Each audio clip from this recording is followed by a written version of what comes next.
कंकर में शंकर समाहित होता है।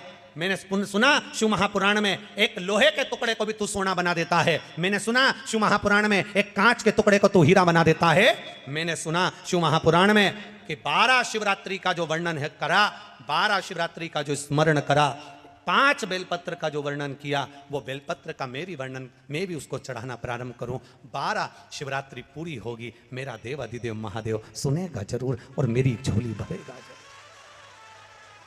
अब इसमें एक नियम भारी है, वो नियम का स्मरण करना कि नियम कैसा चाहिए। आप कर्जे में हो गए, परेशान हो गए, टेंशन में आ गए, जिंदगी बेकार सी लग रही है, निवेदन है मेहनत करना। जो काम को कर रहे हो, जो दुकान लगा रहे हो, जो कार्य कर रहे हो, ठेला चला रहे हो, ऑटो चला रहे हो, चलाते रहो, पर उसके साथ में बाबा पर भरोसा रखो। इसमें एक नियम भारी है। कौन सा नियम? कि मान लो 12 शिवरात्रि में आप 1-2 शिवरात्रि शिव जी के मंदिर पहुंच गए, तीसरी शिवरात्रि पर भूल गए या किसी कारणवश कहीं दूर चले गए, ना जा पाए, तो घर के जितने सदस्य हैं सबसे निवेदन है कि 12 महीने की शिवरात्रि का नियम बना रहे हो तो घर के सभी लोग बेलपत्र चढ़ाने का नियम बनाओ। उसका कारण यह है, घर का एक व्यक्ति अगर बाहर चले भी गया, घर का दूसरा व्यक्ति शिवरात्रि को भूल भी गया, घर का तीसरा व्यक्ति किसी कारणवश काम में लग भी गया, तो घर का चौथा व्यक्ति तो शिवरात्रि याद रखेगा और हमारा नियम पूरा हो जाएगा। नियम पूरा हुआ तो हमारा कार्य पूरा। हम उस नियम को पूरा करें, हम उस कार्य को पूरा करें। आप में से कितने लोग हैं जो महीने में, 2 महीने में, 6 महीने में एक बार पार्थिव बनाते हैं? उठाओ जरा हाथ। एक आध बार पार्थिव बनाते हो? रखो। कुछ मत करो। आज अमरावती की इस पवित्र धारा से एक संकल्प ले लो कि महीने में जो हर महीने शिवरात्रि आती है, मैं महीने की हर महीने जो शिवरात्रि आती है उस शिवरात्रि पर अपने गमले में, घर में जो मिट्टी हो, गमले में मिट्टी हो, पेड़ पौधे की जो मिट्टी हो, अपने गमले की ही मिट्टी को वहीं पर ऊपर उठाकर उसी गमले के अंदर शिवलिंग बनाकर वहीं पर पूजन कर वहीं पर उसका विसर्जन कर दूंगी। उसका भी जो पुण्य है उतना ही मिलेगा जितना पार्थिव शिवलिंग के पूजन का। कोई नियम बना लो कि 1 महीने में एक बार मुझे पार्थिव बनाना। कोई नियम बना लो मैं 3 महीने में एक बार पार्थिव बनाऊंगी। कोई नियम बनाओ कि मैं 6 महीने में एक बार पार्थिव बनाऊंगी। कोई नियम बना लो कि मैं साल भर में एक बार, जो सावन के महीने में शिवरात्रि आती है, जैसा आप लोग सब ऑनलाइन बनाते ही हो, पार्थिव का निर्माण करो। एक संकल्प अपने भीतर।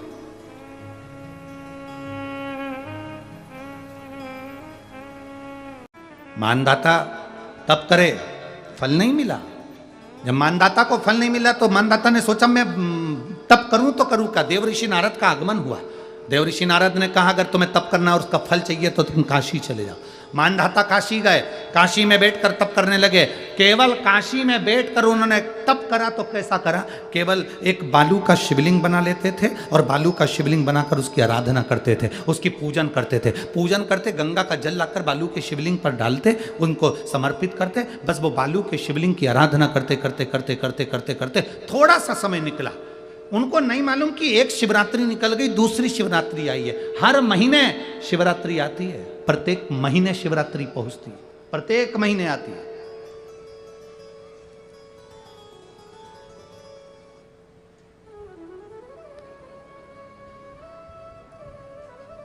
एक शिवरात्रि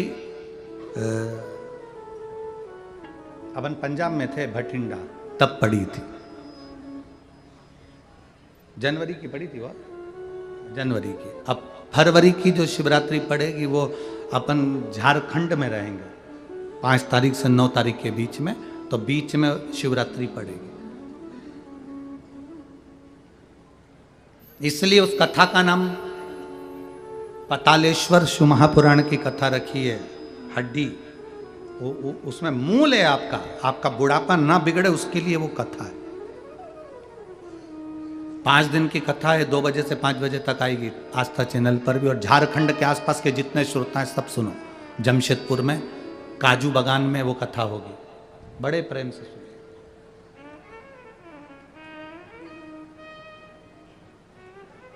काजू बागान में तुम ये सोचकर मत आना कि काजू तोड़ के खा लेंगे।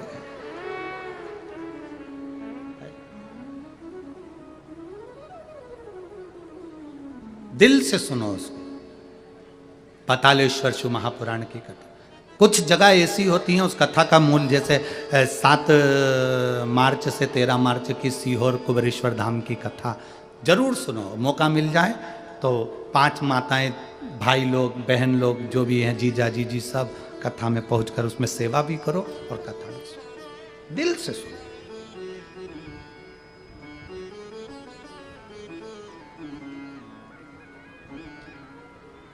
भगवान की भक्ति को धारण करिए।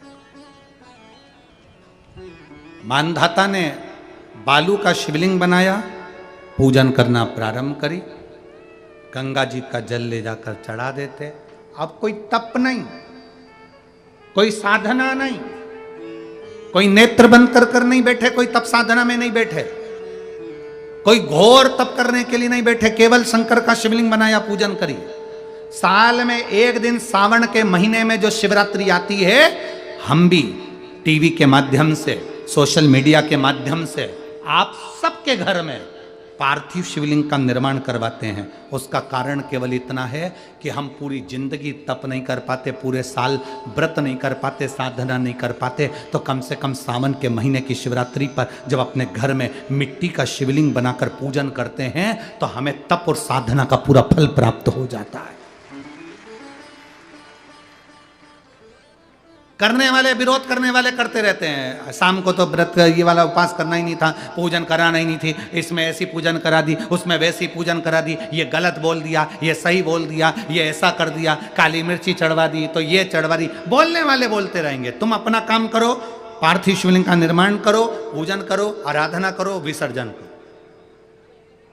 आग लगे बस्ती में, जम के बोलो जरा अपन रहो, क्या किसको रोइए, चादर तान के सो, अपने को मतलब नहीं कुछ भी, अपन को सोचो।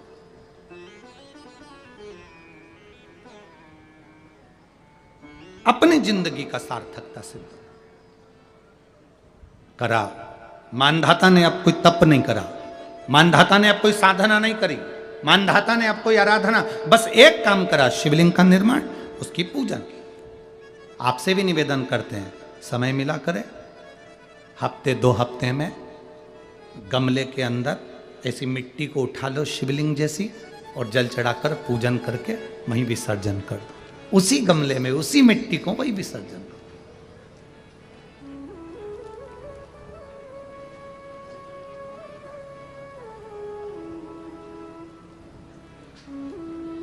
प्रयास करो, उसका फल मिलता है। शंकर भगवान प्रकट हो गए, कहा क्या चाहिए तुमको, मांगो। अब मानधाता ने मांगा कुछ नहीं। मानधाता ने कहा कि पहले तो मैंने जब तप करा, साधना करी, आराधना करी, तब तो मुझे आपका दर्शन नहीं हुआ, और अब आप मेरे सामने आ गए तो मैं मांगू, ये श्रेष्ठता कहाँ है? अब मैं मांगू, ये श्रेष्ठता कहाँ है? मुझे मांगना नहीं है, कुछ तो मांगो। नहीं, मानधाता ने कहा बस इतनी कृपा करना, प्राण छूटने का जब समय आए तो मेरा शिव सामने हो, और मेरा ये आत्मा, मेरी जब मृत्यु हो तो ये आत्मा शिव में और कैलाश में विलीन हो जाए, बस ऐसी कृपा कर, और कुछ भी नहीं, और कुछ नहीं चाहिए, बस यही होना चाहिए। उसका जो फल है वो जीवन का एक आनंद सुख देने वाला हो। हमने कथा में कहा था शुरू में, माता क्या होती है? निर्माता। आप माता हो, आप निर्माता हो। अपने बच्चे के हाथ में 1 लोटा जल लेकर मंदिर भेजने की जवाबदारी तुम्हारी है। अपने बच्चों के मुख से श्री शिवाय नमस्तुभ्यम निकलवाने की जवाबदारी तुम्हारी है, कोई दूसरा नहीं निकलता।